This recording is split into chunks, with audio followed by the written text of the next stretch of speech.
Okay, we all love our dogs, right? Of course we do. But here's a question for you. Are we showing that love in a way they actually understand? In a way they'll remember forever? We're about to dive into something that goes so much deeper than just treats and toys. This quote really hits home because science is telling us that dogs hold on to these powerful emotional memories. We're not just talking about the quick joy of a treat, nope. We're talking about the big stuff, the deep foundational acts that literally shape how they see you and their entire world. So let's really think about that for a second. Are you speaking their language? Are the things you do every single day, the way you pet them, the way you say goodbye, even just the way you look at them, is that building them up? Or could it be accidentally causing them some kind of invisible stress? All right, so today we're going to uncover what science says your dog is secretly hoping for. We're breaking down 10 specific acts. And hey, if you're ready to see your dog in a completely new light, make sure you subscribe to Love Dogs. It's all about strengthening that incredible bond we share. First up, let's talk about the power of physical connection. We're going to start with the most direct way we communicate, right? Touch. But, and this is a big but, it turns out where and when you touch your dog, well, it matters way more than you could possibly imagine. So act number 1 is all about finding what's called the chest zone. Now here's what's so fascinating. Most of us, and I mean most of us, get this wrong. We go for the head pat, right? Or the scratch behind the ears. But the one spot your dog has been waiting their whole life for you to find, it's right there, between their front legs. And this isn't just some random sweet spot. Oh no, it's a neurological trigger. A firm, steady pressure here actually plugs right into their parasympathetic nervous system, creating what scientists call a security anchor. It's like a reset button for them. And get this, the long-term impact is just incredible. We're talking about a permanent change. Research from Duke University found that dogs who get this kind of chest petting regularly show a 40% permanent reduction in their stress hormone levels. Think about that. It's not just while you're petting them, it's for their entire life. You are literally rewiring their brain to be less stressed. How amazing is that? Okay, act number 2 is something called attended rest. When our pups aren't feeling well, our first instinct might be to just leave them be, right? Let them rest. But that's actually the opposite of what they need.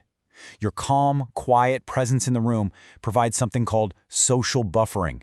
It literally triggers their body to release endorphins. Those are nature's painkillers, and it can speed up their recovery by as much as 50%. Your presence is literally a form of medicine for them.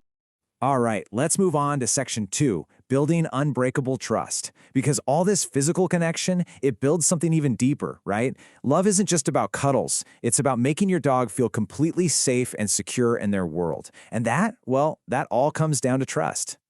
This brings us to act number 3, creating a departure protocol. I think we've all been guilty of this. You either try to sneak out or you do the big dramatic, oh, I'll miss you so much, goodbye. Turns out, both of those things just spike your dog's anxiety through the roof. What they desperately need is a consistent, even kind of boring, routine.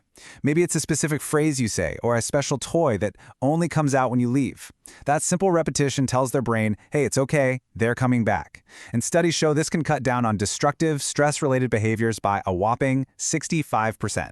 Now, act number 4 might just blow your mind. It's the apology ritual. I know, it sounds a little out there, but listen to this. Researchers at Kyoto University discovered that dogs don't just know when we've messed up. They're one of the only other animals that actually understands and accepts an apology. Just follow these simple steps. Get down to their level, use that calm, sorry tone, make some soft eye contact, literally say, I'm sorry, and offer a gentle touch. Doing this right after it happens, it immediately lowers their stress and fixes that little crack you might have accidentally put in their trust. And that leads us right into a really crucial point, act number 5. Dogs need daily rhythms. Now, I'm not talking about a super rigid, down-to-the-minute schedule, but just consistency. Feeding times, walks, bedtime happening around the same general time each day. This structure actually helps the part of their brain that processes time, the hippocampus, to grow stronger. A chaotic, unpredictable home can actually lead to something called learned helplessness, where your dog just gives up trying to understand their world. That predictability is peace for them. Okay, section 3, the secret language of dogs. We've talked about touch, we've talked about routine. Now let's get into the really subtle stuff, the nonverbal language that can either forge an unbreakable bond or, unfortunately, create invisible trauma.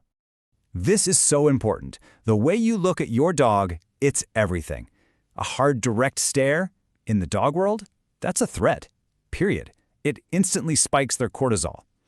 But A soft, relaxed gaze, that's act number 6. And it does something absolutely incredible. It kicks off this powerful biochemical feedback loop between the two of you. And just look at this. This chart perfectly illustrates that loop. When you share that soft gaze, your dog's oxytocin, the love hormone, it spikes by 130%. But check this out. Your oxytocin level spikes by 300%. It creates this amazing positive feedback loop where you're both just reinforcing that bond in each other. It's literally a biochemical love spiral. So cool. Which brings us perfectly to act number 7, the reunion ritual. That first minute, just 60 seconds when you walk in the door, that might be the most important minute of your dog's entire day. They need to know the pack is back together, that everything is okay. If you ignore them or create a bunch of chaos, it can be really damaging. Over time, their brain can actually prune or get rid of the neural pathways for connection. All it takes is a calm hello and a quick chest rub to reinforce that bond for life. Okay, on to section 4, beyond the obvious. Here, we're going to dig into 2 fundamental needs that, honestly, even the most loving dog owners can misunderstand. And those are play and sleep. So act number 8 is all about engaging in authentic play. We think throwing a ball over and over again is great exercise, and it is. But for a dog's brain, purely repetitive play like fetch can actually be, well, kind of boring. It's like it's slowly starving them of real mental engagement. What they truly crave is play with some unpredictability, some role reversal. Think hide and seek or a little wrestling where you let them win. That's what builds their problem-solving skills and creates genuine, deep-down joy. And then there's act number 9, and this one is about sleep. And the science here is frankly startling. Dogs who sleep all by themselves often experience chronic, fragmented sleep. But this chart says it all. Dogs who sleep in the same room as their person get 40% more deep, restorative REM sleep. And that's the sleep cycle where their brain sorts through the day and consolidates memories. Being near you allows them to finally relax and truly rest, instead of feeling like they have to be on guard duty all night long. And finally, section 5, your dog's final memory. This brings us to the hardest, but maybe the most important act of love we will ever be called on to give our best friend. The 10th and final act of love is giving them your permission. Dogs, they know when their time is coming, but they have this deep, primal instinct to keep fighting, to hold on for their pack, for you. So often, they're just waiting for you to tell them it's okay. Research actually shows that when owners verbally give them that permission, saying something like, "It's okay, you don't have to keep fighting, you've been the best dog," their stress levels measurable drop. You give them peace. So when you boil it all down, what's the true meaning of love? What's the language our dogs really understand? It's about security, not just snacks. It's about the peace that comes from predictability. And maybe most of all, it's knowing that your presence, whether you're there when they're sick, when you first come home, or right at the very end, your presence is the ultimate gift. And I really want to leave you with this one thought. Your dog is writing their story of you right now. In every single moment you share together, every interaction, every soft gaze, every consistent routine, it's another sentence in that story. Let's help them write a beautiful one. So, if this opened your eyes to what your dog truly needs from you, then please subscribe to the Love Dogs channel. It's the best next step on your journey to giving them the absolute best life and the deepest love they so richly deserve.